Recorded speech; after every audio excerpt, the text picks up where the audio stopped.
বাংলাদেশের বর্তমান টি-20 দল একটু আশার আলো দেখাচ্ছে বটে, বিশেষ করে ব্যাটিং ইউনিট।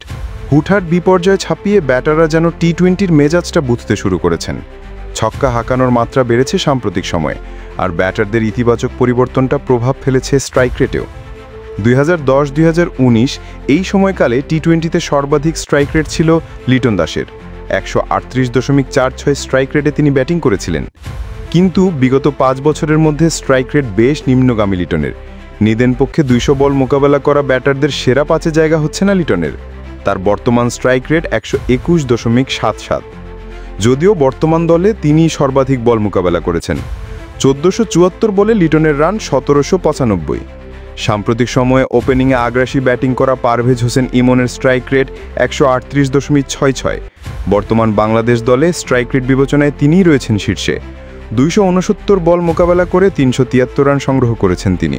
বাংলাদেশের দ্বিতীয় ব্যাটার হিসেবে টি-20তে সেঞ্চুরি করার রেকর্ডটাও নিজের দখলে রেখেছেন। তার পরের স্থানে 128.93 স্ট্রাইক রেট নিয়ে অবস্থান করছেন তানজিদ হাসান তামিম। এই দুইজনই তো উদ্বোধনে বাংলাদেশকে এনে দিচ্ছেন উড়ন্ত সূচনা। সাম্প্রতিক সময়ে টাইগারদের মিডল অর্ডারকে ধুঁকতে দেখা গেলেও সেরা 5 স্ট্রাইক রেটের পরবর্তী 3টি স্থানেই রয়েছেন মিডল অর্ডার ব্যাটাররা। তৃতীয় স্থানে আছেন শামীম হোসেন পাটোয়ারি, তার স্ট্রাইক রেট 128.70। বিগত 5 বছরের মধ্যে বাংলাদেশের পক্ষে সর্বাধিক ছক্কা হাঁকিয়েছেন দুইজন, 1 জাকের আলী অনিক, 2 তাওহিদ হৃদয়। এরা স্ট্রাইক রেটের তালিকাতেও যথাক্রমে অবস্থান করছেন। জাকেরের স্ট্রাইক রেট এখানে 126.32, হৃদয়ের 125.17। খুব বেশি পার্থক্য না থাকলেও হৃদয়ের অফ ফর্ম বেশ দুশ্চিন্তার খোরাক যোগাচ্ছে বটে। দুইজনেই ছক্কা হাঁকিয়েছেন 37টি করে, তবে 452 বলের মধ্যে 37টি ছক্কা জাকের হাঁকালেও হৃদয় খেলেছেন 719 বল।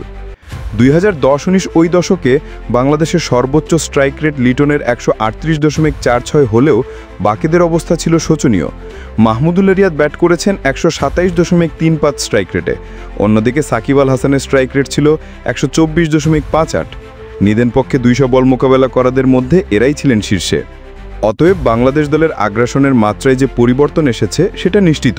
এমনকি আগ্রাসী ব্যাটারদের সংখ্যাও বেড়েছে, আর এদের নেতৃত্বে আছেন লিটন দাস। যদিও তিনি রানের অবারিত ধারায় ফিরতে পারেননি এখনও, তবে এই ব্যাটিং ইউনিট একটু ধারাবাহিক এবং আরেকটু আগ্রাসী হতে হবে। কেবল তবেই টি-20র ফলাফল বাংলাদেশের পক্ষে আসতে শুরু করবে। বোলিং আক্রমণ তো বহুকাল ধরেই ধারাবাহিক।